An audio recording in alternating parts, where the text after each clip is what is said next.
powered by ITIL.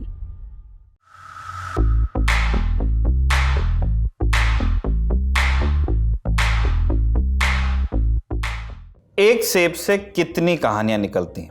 आदम सेब खाकर स्वर्ग से निकाल दिए जाते हैं। स्टीव जॉब्स दुनिया की सबसे बड़ी कंपनी बना लेते हैं। सेब की हालांकि सबसे फेमस कहानी न्यूटन की है। शाम का वक्त, जगह एक बगीचा और कुछ सेब के पेड़ और उनके नीचे बैठा एक नौजवान के सर पर सेब गिरता है और दिमाग में आता है एक आइडिया जो दुनिया बदल देने वाला था। सेब के गिरने से न्यूटन को ग्रेविटी का आइडिया आया। ये कहानी हमने बचपन में खूब सुनी, लेकिन इसमें हकीकत कितनी है और फंतासी कितनी।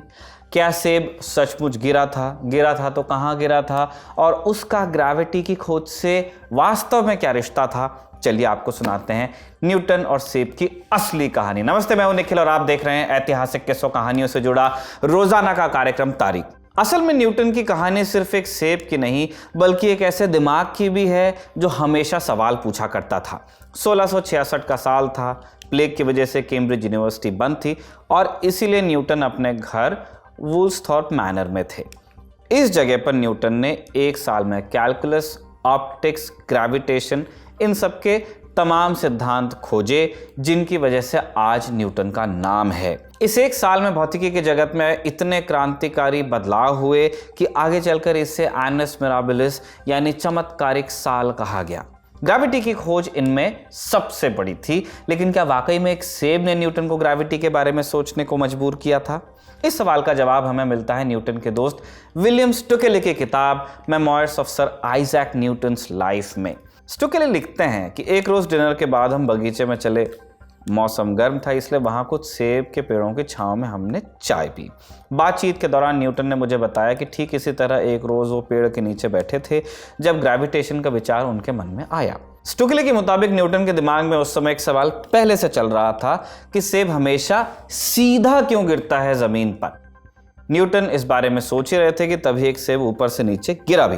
उन्होंने खुद से सवाल पूछा कि ये साइडवेज क्यों नहीं गया, ऊपर क्यों नहीं गया, लगातार धरती के केंद्र की ओर ही सेब क्यों जाता है जब पेड़ से गिरता है। निश्चित रूप से इसका कारण यह है कि धरती इसे खींच रही होगी, यानी हर पदार्थ में एक खींचने वाली शक्ति होती होगी। लेकिन इसका मतलब यह भी होगा कि सेब भी धरती को अपनी ओर खींचता है।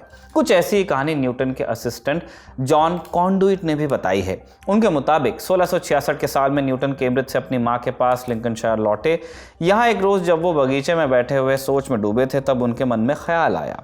ख्याल ये कि जो शक्ति सेब को पेड़ से जमीन पर गिराती है वो इतनी कम दूरी तक लिमिटेड नहीं हो सकती। जरूर इस शक्ति का असर बहुत दूर तक होना चाहिए। इसके बाद न्यूटन के मन में विचार आया कि क्या यही वो शक्ति है जो चांद को उसके ऑर्बिट में रखती है।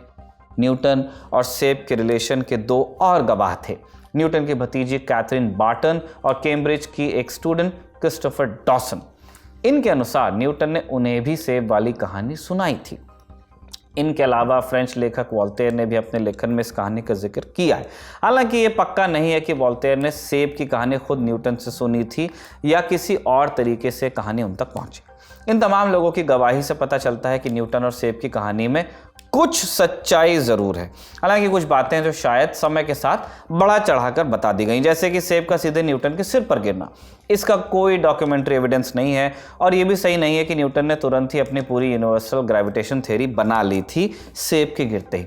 असल में न्यूटन को अपने विचारों को पूरी तरह से विकसित करने में 2 पूरे दशक और लगे। न्यूटन ने अपनी प्रसिद्ध किताब फिलॉसफी नेचुरलिस्ट प्रिंसिपिया मैथमेटिका 5 जुलाई 1687 को प्रकाशित की, जिसमें उन्होंने यूनिवर्सल ग्रेविटेशन की थ्योरी पेश की। यह भी ध्यान देने वाली बात है कि न्यूटन अकेले नहीं थे जो ग्रेविटी पर काम कर रहे थे। न्यूटन के कई समकालीन वैज्ञानिक जैसे कि क्रिस्टोफर रेन, रॉबर्ट हुक और एडमंड हेली, जिनके नाम पर हेलीज कॉमेट कहा जाता है, इसी विषय पर शोध कर रहे थे। खास तौर पर हुक ने न्यूटन के साथ ग्रेविटी पर काफ़ी डिस्कशन भी किया था, लेकिन जब हुक ने न्यूटन पर अपने काम की नकल करने का इल्ज़ाम लगाया तो न्यूटन ने कहा कि ग्रेविटी की खोज के लिए मैं हुक का आभारी नहीं हूँ। हालांकि उन्होंने मेरी मदद ज़रूर की, उनकी वजह से इस विषय पर सोचने के लिए मैं समय निकाल पाया। न्यूटन और सेब की कहानी हालांकि यहाँ ख़त्म भी नहीं होती है। वुल्सथॉर्प मैनर यानी वो जगह जो न्यूटन का घर थी, वहाँ आज भी एक सेब का पेड़ मौजूद है जिसे न्यूटन का सेब का पेड़ कहा जाता है।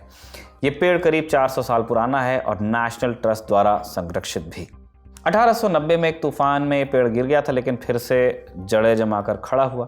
इस पेड़ की कई ग्राफ्स दुनिया भर में लगाई गई हैं, जिनमें से एक ट्रिनिटी कॉलेज कैम्ब्रिज में भी है, वहीं जहां न्यूटन ने पढ़ाई की थी। ये पेड़ फ्लावर ऑफ कैंट किस्म का है और इसके सेब खाने में उतने अच्छे भी नहीं होते जितने आजकल के सेब हैं, लेकिन कुकिंग के लिए बेहतर माने जाते हैं। और हाँ, ये सेब लाल नहीं बल्कि हरे रंग के होते हैं, जो कि अक्सर न्यूटन और सेब की तस्वीरों में गलत दिखाया जाता है।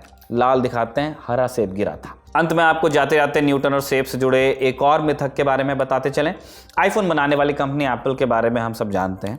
एप्पल का नाम और कंपनी का लोगो यानी कटा हुआ सेब, इनसे पता चलता है कि कंपनी का सेब से कोई ना कोई रिश्ता होगा। कई लोग मानते हैं कि एप्पल के फाउंडर स्टीव जॉब्स जब हिंदुस्तान आए तब उन्हें किसी ने खाने के लिए एक सेब दिया, इसी कारण उन्होंने अपनी कंपनी का नाम एप्पल रखा। और भी ऐसी कई कहानियां चलती हैं, लेकिन असलियत में स्टीव जॉब्स ने यह नाम न्यूटन के सेब के ऊपर रखा था। आज कंपनी का लोगो एक कटा हुआ सेब है, लेकिन 1976 में जब कंपनी की स्थापना हुई तब इसके लोगो में सर आइजैक न्यूटन को एक सेब के पेड़ के नीचे बैठे हुए दिखाया गया था।